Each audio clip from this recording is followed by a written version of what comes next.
In this week's Torah reading, we begin not just a new parasha, but a new book of the Torah, the book of the Exodus. You might have thought that we would just get stuck in to the story of the slavery and the showdown with Pharaoh, but in fact, the book starts with what looks like loose ends from the book of Bereshit, the names of the Jews who came down to Egypt from Israel. Why is this necessary when we already had them reckoned out at the end of Vayigash a couple of weeks ago? And why does the text say Haba'im Mitzrayma, meaning these are the names of the children of Israel who are coming to Egypt? Surely we are talking about something that happened a long time ago, yet it is presented as something that is happening right now. We can understand this by looking at the function of a name in Judaism. The Hebrew word Shem, meaning name, is linked to the word Sham, meaning there. Our names tell us where we are in the divine plan. Owning our names means that we own our divine destiny and pursue our goal, whatever the obstacles. Let us consider again the Jewish people in Egypt. Initially, life was good for them there. Arriving in the global superpower of their day, not just as refugees from famine, but as honored relatives of Joseph, Egypt's second in command, the Jews could easily have embraced the Egyptian way of life. But they came with their names. Reuven remembered that his name means that God sees our difficulties. Shimon knew that his name means that God hears our prayers. Levi bore a name which proclaimed that God helps us to have good friends. Yehuda's name announced that we should thank God for his blessings. And so it was with all their names. Each of the children of Israel was named in a way that related them to God and set a certain tone in their lives.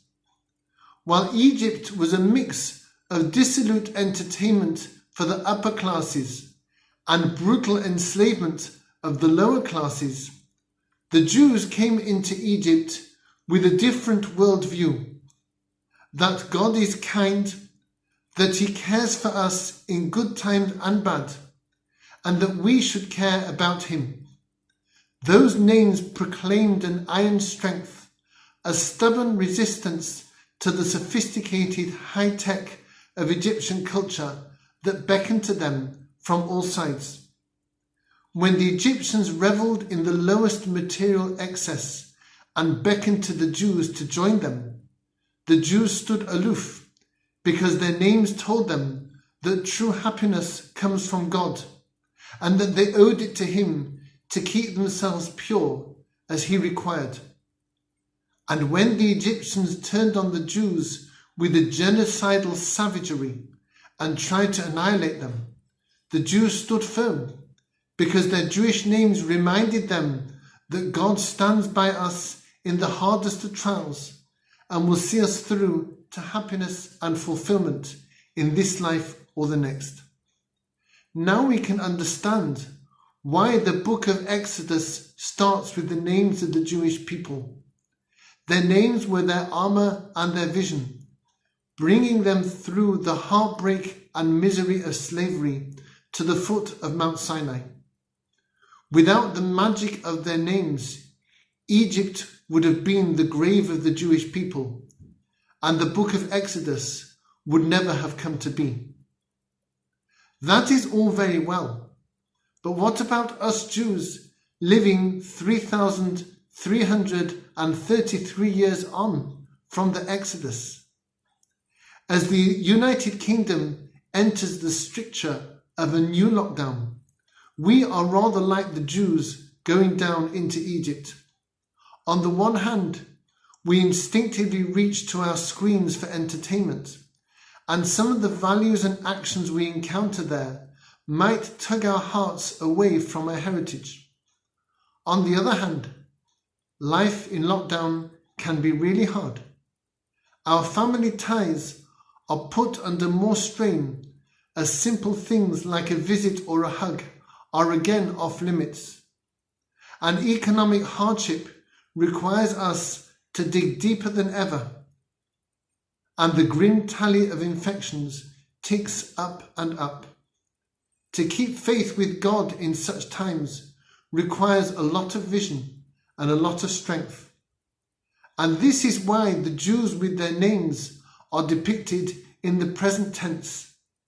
The energy of that moment when our ancestors arrived in Egypt is here now, as it was back then at the border crossing into Egypt. That stubborn vision, that unquenchable idealism and hope are the heritage of the Exodus, and they are with us now as they were then, connecting us with God even when He seems so invisible, and helping us work towards a vision for a pure and kind future, when for so many a future can scarcely be imagined. It is this very faith that makes us deserve freedom from the constrictions that are all around us, and this very vision which will help us share our hope for deliverance with others. May God keep us all safe on this last pull through the coronavirus pandemic, and may we bear our names proudly, celebrating our God-given identity, seeing beyond the masks and the dangers to the hand of our loving Father, which steers us all through to better times.